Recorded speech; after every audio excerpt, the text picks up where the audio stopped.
معزز سامعین و ناظرین، السلام علیکم ورحمۃ اللہ وبرکاتہ۔ آج ہم سورہ آل انعام کی آیت نمبر 32 سے 41 تک کا مطالعہ کریں گے۔ تو ابتدا میں چند آیات کی تلاوت۔ اعوذ باللہ من الشیطان الرجیم، بسم اللہ الرحمن الرحیم۔ قد نعلم انہ لیحزنک الذی یقولون فإنہم لا یکذبونک ولکن الظالمین بآیات اللہ یجحدون ولقد کذبت رسل من قبلک فصبروا علی ما کذبوا وأوذوا حتی أتاہم نصرنا ولا مبدل لکلمات اللہ ولقد جاءک من نبأ المرسلین۔ صدق اللہ العظیم۔ اب ان آیات 32 سے 41 تک کا ترجمہ۔ ہم کو معلوم ہے کہ ان کافروں کی باتیں آپ صلی اللہ علیہ وسلم کو رنج پہنچاتی ہیں، مگر یہ آپ کی تکذیب نہیں کرتے بلکہ ظالم اللہ کی آیتوں سے انکار کرتے ہیں۔ اور آپ سے پہلے کبھی پیغمبر جھٹلائے جاتے رہے، پہلے بھی پیغمبر جھٹلائے جاتے رہے تو وہ تکذیب اور ایذا پر صبر کرتے رہے، یہاں تک کہ ان کے پاس ہماری مدد پہنچتی رہی اور اللہ کی باتوں کو کوئی بھی بدلنے والا نہیں ہے۔ اور آپ صلی اللہ علیہ وسلم کو پیغمبروں کے احوال کی خبریں پہنچ چکی ہیں، تو آپ بھی صبر کریں، صبر سے کام لیں، اور اگر ان کی روگردانی آپ پر شاک گزرتی ہے تو اگر طاقت ہو تو زمین میں کوئی سرنگ ڈھونڈ نکالو یا آسمان میں سیڑھی تلاش کر لیں، پھر ان کے پاس کوئی معجزہ لاؤ، اور اگر اللہ چاہتا تو سب کو ہدایت پر جمع کر دیتا، پھر آپ ہرگز نادانوں میں نہ ہونا۔ بات یہ ہے کہ حق کو قبول وہی کرتے ہیں جو سنتے بھی ہیں، اور مردوں کو تو اللہ قیامت ہی کو اٹھائے گا، پھر اسی کی طرف لوٹ کر جائیں گے، اور کہتے ہیں کہ ان پر ان کے پروردگار کے پاس کوئی نشانی کیوں نہیں نازل کی گئی۔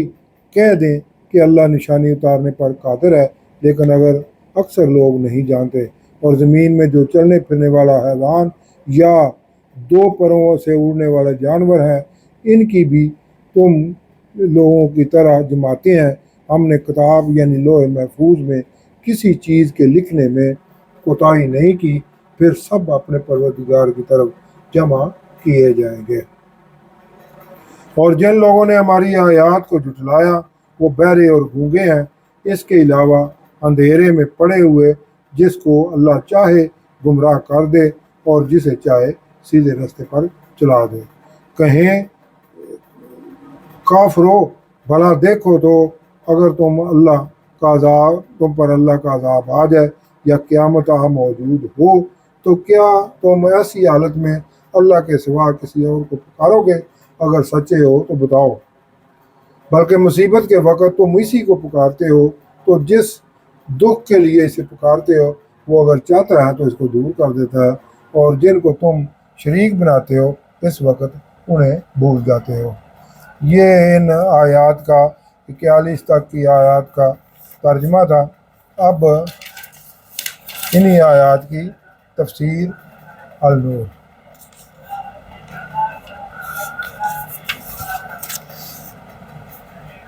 اللہ کا ارشاد ہے، ہمیں اچھی طرح معلوم ہے جو یہ کفار کہہ رہے ہیں، یعنی کفار جو آپ صلی اللہ علیہ وسلم کے بارے میں بکواس کر رہے ہیں اور آپ صلی اللہ علیہ وسلم کی سچی باتیں مان نہیں رہے، یہ اللہ جانتا ہے۔ جو آپ صلی اللہ علیہ وسلم کو دکھی کرتی ہیں، یہ آپ صلی اللہ علیہ وسلم کو نہیں جھٹلا رہے بلکہ یہ تو اللہ کی آیات سے انکار کر رہے ہیں۔ اور آپ صلی اللہ علیہ وسلم سے پہلے بھی رسولوں کو جھٹلایا گیا تھا، تو انہوں نے جھٹلانے اور تکلیف دینے پر صبر کیا، یہاں تک کہ انہیں یعنی رسولوں کو ہماری مدد آ گئی، جھٹلانے والوں پر عذاب کی شکل میں۔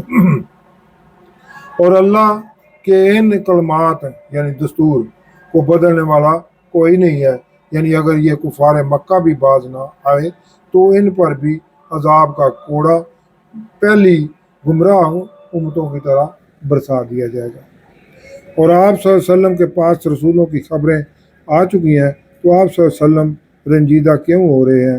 مشرکین مکہ بار بار اصرار کر رہے تھے کہ اگر آپ صلی اللہ علیہ وسلم اللہ کے سچے رسول ہیں تو انہیں موسیٰ علیہ السلام و عیسیٰ علیہ السلام کی طرح ظاہری معجزات دکھائیں، لیکن اللہ نے کفار کے ان مطالبوں کو سختی سے رد کرتے ہوئے فرمایا کہ انہیں ہرگز کوئی معجزہ نہیں دکھایا جائے گا۔ مانتے ہیں تو مانے، نہیں مانتے تو نہ مانے۔ یعنی حضور کی یہ شان بیان کی جا رہی ہے کہ آپ کی زبان پر اعتبار نہیں ہے تو ان کو معجزوں پر بھی اعتبار نہیں ہے۔ کفار کی یہ تنزیہ اور ہتک امیز باتیں حضور کی طبع نازک پر گراں گزر رہی تھیں۔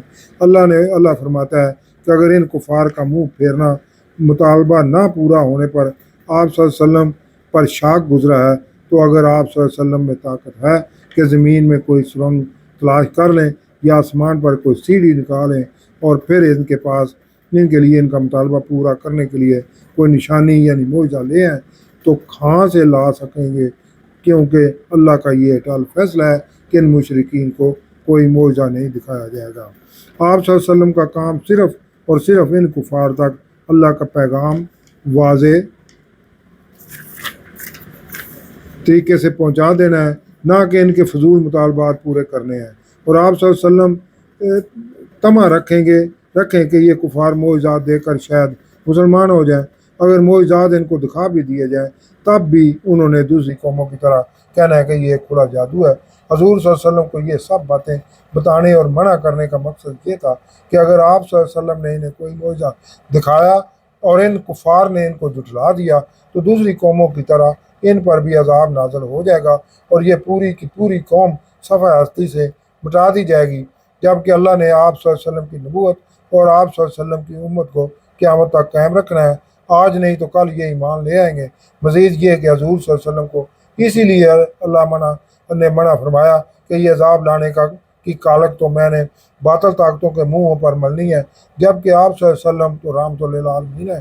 میرے خیال میں اس آیات میں اللہ نے حضور صلی اللہ علیہ وسلم کو دجالی طاقتوں کے بارے میں بتایا ہے کہ مخلوق کو عذاب میں مبتلا کرنے والا تو دجال ہوگا، کہ اہل ایمان کی پرکھ کے لیے جس کو میں قیامت کے قریب اختیار دوں گا کہ وہ اس قابل ہوگا کہ جس قوم کے لیے چاہے گا وہ زمین میں آتش فشاں لاوا یا طوفان نوح کی طرح سیلاب لے آئے گا، اور آسمان سے بھی جس پر چاہے گا پتھر اور آگ برسا سکے گا۔ اللہ نے ضرورت زندگی اور عذاب لانے کے تمام اسباب زمین کی گہرائیوں اور آسمان کے پہلے کرے میں ہی رکھے ہیں، اور اس کا قرآن میں بھی ذکر ہے، جس پر آج کی دجالی طاقتیں کافی حد تک دسترس حاصل کر چکی ہیں۔ اور اس سلسلہ میں امریکہ کی ریاست الاسکا میں ہارپ ٹیکنالوجی کے نام سے ایک لیبارٹری بھی قائم کی جا چکی ہے۔ دجال کے بارے میں حضور صلی اللہ علیہ وسلم کی حدیث بھی آپ صلی اللہ علیہ وسلم کو دیے گئے اسی علم کی غمازی کرتی ہے، یعنی آج وہ سیڑھی اونچے اونچے کھمبوں کی صورت میں آسمان پر لگ چکی ہے اور زمین میں بھی آتش فشاں لاوے کی شکل میں سرنگ تلاش کر لی گئی ہے۔ آگے اللہ کا ارشاد مبارک ہے کہ اگر اللہ چاہتا تو یہ سب کے سب ہدایت یافتہ ہو جاتے، اور آپ صلی اللہ علیہ وسلم ہرگز نادان نہ بنے، کیونکہ مانتے تو وہی ہیں جو سنتے ہیں۔ رہے یہ مردہ یعنی کفار، اللہ ان کو اٹھائے گا قیامت کے دن اور پھر اس کی طرف بھیڑ بکریوں کی طرح ہانکے جائیں گے۔ ابھی بھی کفار اس بات پر اڑے ہیں کہ انہیں معجزہ دکھایا جائے، کیونکہ اس کے علاوہ کفار کے پاس ایمان قبول نہ کرنے کی کوئی اور حجت باقی نہیں رہی تھی، اور وہ کہتے ہیں کہ ان کفار پر ان اہل ایمان کے رب کی طرف سے کوئی نشانی کیوں نہیں اتاری گئی۔ آپ صلی اللہ علیہ وسلم کہہ دیں کہ اللہ قادر ہے، چاہے تو کوئی نشانی اتارے، لیکن اگر ان میں اکثر جانتے نہیں ہیں کہ اگر نشانی دیکھنے کے بعد بھی انہوں نے انکار کر دیا تو ان کو تباہ و برباد کر دیا جائے گا۔ یہ اللہ کی رحمت ہی ہے کہ وہ انہیں عذاب سے بھی ابھی بچا رہا ہے، کیونکہ ان میں سے اکثریت نے فتح مکہ کے بعد ایمان لے آنا ہے۔ نہیں ہے زمین پر چلنے والا کوئی جانور اور نہ کوئی پرندہ جو اپنے پروں پر اڑتا ہے، مگر تم جیسی امتوں کے لیے مثال، یعنی جانوروں اور پرندوں میں بھی رہنے سہنے کا ایک نظام موجود ہے۔ ہر ایک اپنے سردار کے حکم کا پابند ہے، جیسے شہد کی مکھیاں اور چیونٹیوں کی ملکائیں اور جنگلی جانوروں کے ریوڑ کا سربراہ وغیرہ۔ ہم نے تو اپنی کتاب قرآن مجید میں کوئی شے نہیں چھوڑی یعنی یہ انسان تجھے بھی زندگی گزارنے کے طور طریقے سکھائے جا رہے ہیں کہ اللہ کو قادر مطلق مانتے ہوئے نبی اکرم صلی اللہ علیہ وسلم کے کہے پر ایمان لاؤ اور آپ صلی اللہ علیہ وسلم کی سنت کے مطابق عملی زندگی گزارو، کیونکہ پھر یہ اپنے رب کی طرف اکٹھے کیے جائیں گے، اور جنہوں نے ہماری آیات کا انکار کیا وہ گمراہی کے اندھیروں میں بہرے اور گونگے ہیں، ان پر ہدایت کا راستہ بند کر دیا گیا ہے۔ اللہ جسے چاہے گمراہ کرے، گمراہ وہی ہوتا ہے جو ہدایت لینا ہی نہیں چاہتا، اور جسے اللہ چاہے متلاشی حق کو سیدھے راستے پر ڈال دے۔ آپ صلی اللہ علیہ وسلم ان سے پوچھیں کہ اگر اللہ کا تم پر عذاب آ جائے یا قیامت قائم ہو جائے تو کیا تم اللہ کے سوا کسی اور کو پکار سکو گے؟ اگر تم اپنے باطل عقیدے میں سچے ہو تو بتاؤ۔ جواباً اللہ خود ہی فرما رہا ہے، بلکہ اسی اللہ ہی کو پکارو گے، اور وہ اللہ جسے تم مصیبت کے وقت پکارتے ہو اگر چاہے کہ جس مصیبت پر اسے پکارتے ہو وہ دور کر دے۔ جب تم پر مصیبت پڑتی ہے تو اس وقت تم بھول جاتے ہو ان کو جنہیں تم اللہ کے شریک ٹھہراتے ہو، باطل معبودوں اور دیوتاؤں کو۔ صدق اللہ العظیم۔